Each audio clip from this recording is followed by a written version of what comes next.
दोस्तों welcome to एशटेक में आपका स्वागत है। इस वीडियो में मैं बात करने वाला हूँ पोको X6 Pro की कुछ प्रॉब्लम्स के बारे में। जी हाँ, वैसे तो पोको X6 Pro जिस प्राइस रेंज के ऊपर लॉन्च हुआ है, उस प्राइस रेंज के हिसाब से इसमें जो फीचर्स वगैरह दिए हैं काफ़ी शानदार है, इसमें कोई डाउट नहीं है। पर ऐसा तो है नहीं कोई फ़ोन बिल्कुल परफेक्ट हो, उसमें कोई कमी ही ना हो। जी हाँ, इस स्मार्टफ़ोन के साथ भी कुछ ऐसा ही है। इस स्मार्टफ़ोन में वैसे तो बढ़िया-बढ़िया फीचर्स दिए गए हैं, पर कुछ ऐसी प्रॉब्लम्स हैं जो मेरे हिसाब से आप लोगों को पता होनी चाहिए। वही प्रॉब्लम्स मैं आपको इस वीडियो में बताऊँगा।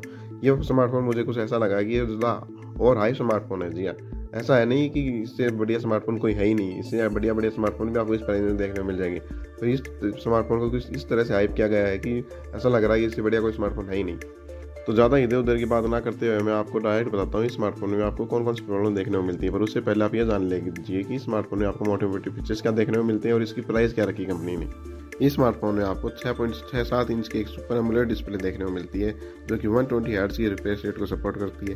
साथ ही साथ इसमें आपको मीडियाटेक डायमेंसिटी 83 अल्ट्रा वाला प्रोसेसर देखने को मिलता है, जो one of the best processor कह सकता हूँ मैं इस प्राइस रेंज का। साथ ही में इसमें आपको 64 मेगापिक्सल का मेन कैमरा, 8 मेगापिक्सल का अल्ट्रा वाइड और 2 मेगापिक्सल का डेप्थ सेंसर देखने को मिलता है। साथ ही बात करें फ्रंट कैमरा की, तो इसमें आपको 16 मेगापिक्सल का फ्रंट कैमरा भी देखने को मिल जाता है। बैटरी इसमें आपको मिलती है 5000 mAh की, जो कि 67 वोट की फास्ट चार्जिंग को भी सपोर्ट करती है।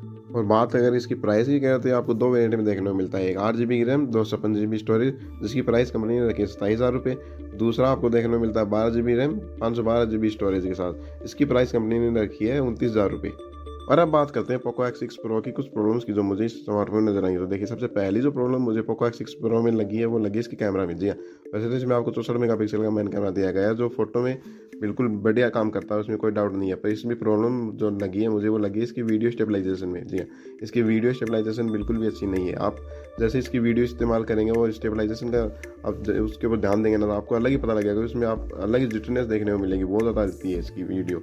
और साथ ही साथ इसका जो अल्ट्रा वाइड कैमरा है वो भी मुझे कोई खास पसंद नहीं आया, क्योंकि इसमें बहुत ज़्यादा कलर शिफ्टिंग आपको देखने को मिलती है। साथ ही साथ उसमें डिटेलिंग भी काफ़ी मिसिंग देखने को मिलेंगी आपको। और साथ ही साथ इसका फ्रंट कैमरा है मुझे कोई खास पसंद नहीं आया। हाँ, डे लाइट में इसका फ्रंट कैमरा काफ़ी बढ़िया काम करता है, पर जैसे ही आप लो लाइट में सेल्फी लेने जाएंगे तो आपको ये निराश करने वाला है। जी, इसकी सेल्फी लो लाइट में बिल्कुल भी अच्छी निकल कर नहीं आती है। तो मेरे हिसाब से ये स्मार्टफोन उन लोगों को तो बिल्कुल नहीं लेना चाहिए जो अपने स्मार्टफोन से वीडियो ज़्यादा बनाते हैं या फिर सेल्फी खास करके लो लाइट में ज़्यादा लेना पसंद करते हैं। और बात करें पोको X6 Pro की अगली प्रॉब्लम की जो मुझे इस स्मार्टफोन में नजर आई है वो आई है इसकी गेमिंग से रिलेटेड। जी हाँ, वैसे तो इसमें आपको मीडियाटेक डायमेंसिटी 8300 प्लस वाला देखने को मिलता है प्रोसेसर, जो one of the best processor है इस प्राइस रेंज का।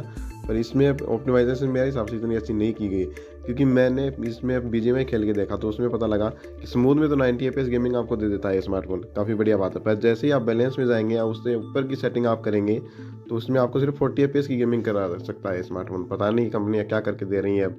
स्मूथ में तो आपको बढ़िया गेमिंग करा देती हैं, पर जैसे ही आप ग्राफिक अपने बढ़ाएंगे उसके साथ ही FPS गिर जाती है। 40 FPS का ही आपको सिर्फ सपोर्ट देखने को मिलता है। तो मेरे हिसाब से कंपनी को ऐसा नहीं करना चाहिए था। इसमें गेमिंग एक्सपीरियंस वगैरह और अच्छा मिलता तो वो ज़्यादा बढ़िया रहता, क्योंकि इसका प्रोसेसर वाकई में कैपेबल है, पर कंपनी ने यहाँ लो करके दिया है तो बात मुझे समझ नहीं आई। और बात करें अगली प्रॉब्लम की पोको X6 Pro की, तो वो लगी है मुझे इसकी बैटरी ऑप्टिमाइजेशन से रिलेटेड। जी हाँ, वैसे तो इसमें आपको 5000 mAh की बैटरी देखने को मिलती है, जो काफ़ी बढ़िया बात है। तो इसकी ऑप्टिमाइजेशन मेरे हिसाब से इतनी अच्छी नहीं की गई है, क्योंकि जैसे ही आप इसमें हैवी वर्क करेंगे उसमें बहुत ज़्यादा बैटरी ये ड्रेन कर रहा है। जैसे मैं बात करूँ BGMI गेमिंग की कर लूँ, तो इसमें 1 घंटे की गेमिंग में आपको लगभग 30% का बैटरी ड्रेन देखने को मिल जाता है। तो मेरे हिसाब से वो बहुत ज़्यादा है। ऐसा कोई और स्मार्टफोन नहीं है जिसमें आपको 30% की 1 घंटे की गेमिंग में बैटरी ड्रेन देखने को मिले। तो मेरे हिसाब से यहाँ पर बैटरी ऑप्टिमाइजेशन की ज़रूरत है इस स्मार्टफोन को।